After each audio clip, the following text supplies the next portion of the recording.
আজ বাজারে ইলিশ উঠেছিল অনুপমা, কিন্তু দাম শুনে হাত দেওয়ার সাহস হলো না। এই কটা ছোট মাছ আর কিছু আনা জানলাম। আজ রাতটা চালিয়ে নাও। ওসব ছোট মাছ তুমি খেও। রায়চৌধুরী বাড়ির মেয়ে আমি, পচা পুঁটি মাছ দিয়ে ভাত মাখানো আমার অভ্যেস নেই। দরকার হলে শুধু লবণ দিয়ে ভাত খাবো, তবু নিজের রুচি বিসর্জন দেব না। রুচি দিয়ে তো পেট ভরে না অনুপমা। তোমার বোন সুলতা আজ খবর পাঠিয়েছিল, ওরা কাল এদিকে আসবে, আমাদের একবার ও বাড়িতে যেতে বলেছে। কেন? তার ঐশ্বর্যের আস্ফালন দেখানোর জন্য? তার স্বামী বড় ব্যবসায়ী বলে কি আমাকে দয়া দেখাবে? আমি যাব না। অভাব আমার ঘরের ভিতরে, কিন্তু আমার আভিজাত তো রাস্তার ধুলোয় লুটোপুটি খায় না। দিদি, ও দিদি, কোথায় তুমি? কে? সুলতা? এত সকালে হঠাৎ? গাড়িটা কি পাড়ার মোড়েই রেখে এলে, যাতে সবাই দেখতে পায় রায়চৌধুরী বাড়ির ছোট মেয়ে রাজরানী হয়ে এসেছে? তুমি কি সবসময় আমাকে খোঁটা না দিয়ে কথা বলতে পারো না দিদি? আমি তো তোমার বোন। এই দেখো, তোমার জন্য কিছু মিষ্টি আর তোমার পছন্দের ঢাকাই জামদানি এনেছি। মা বলতেন না, এই রংটা তোমাকে খুব মানায়। শাড়িটা আলমারিতে তুলে রাখো, পড়ার সময় তো পাই না, শুধু দয়া নেওয়ার তালিকায় একটা সংখ্যা বাড়বে মাত্র। আর মিষ্টি, আমার তিতকুটে জীবনে কি আর মিষ্টির স্বাদ আছে রে? দিদি, প্লিজ এমন করো না। আমি জানি তোমার অবস্থা ভালো না।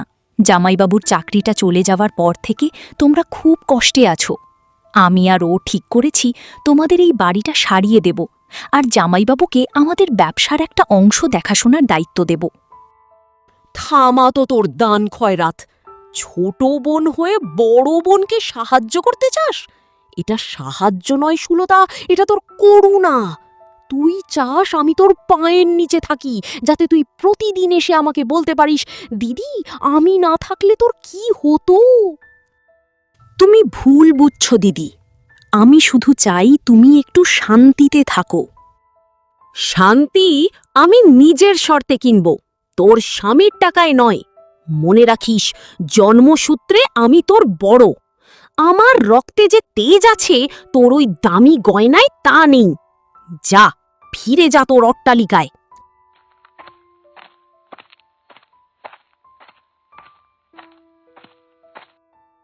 ও আমাকে সাহায্য করবে?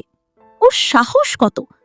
একদিন আমি দেখাবো এই ছেঁড়া শাড়ি পরে থাকা অনুপমাই প্রকৃত রানী। ওর ওই হাসি আমি কেড়ে নেবই। মানুষ যখন সব হারায়, তখন সে অন্যের সুখ সহ্য করতে পারে না। সুলতা, তোর এই ভালো মানুষই আমি চূর্ণ বিচূর্ণ করে দেব। ও আমাকে জামদানি শাড়ি দেয়, আমাকে দয়া দেখায়।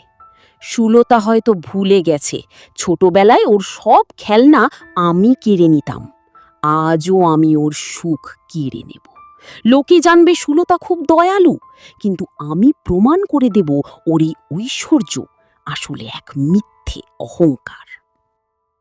কাল কি এক মুঠো চাল কেনা যাবে অনুপমা? ঘরে যে কিছুই নেই। চাল নেই তো কি হয়েছে?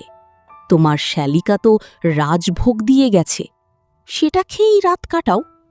কাল আমি সুলতার বাড়ি যাব, তবে ভিখারি সেজে নয়, ওর সাজানো বাগান তছনছ করতে।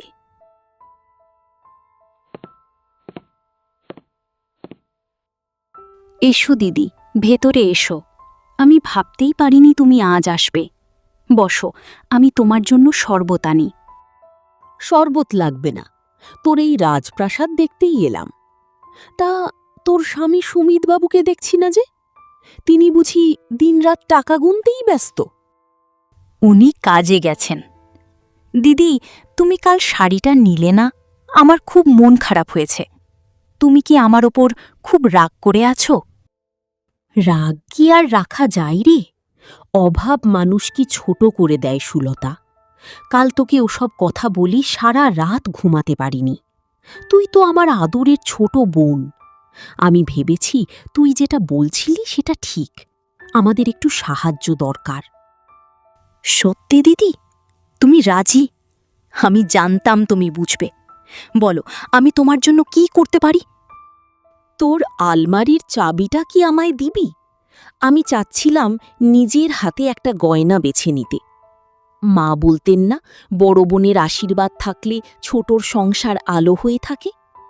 আমি তোর সবথেকে দামি হারটা একবার পরতে চাই, শুধু আজকের জন্য। এ আর এমন কি?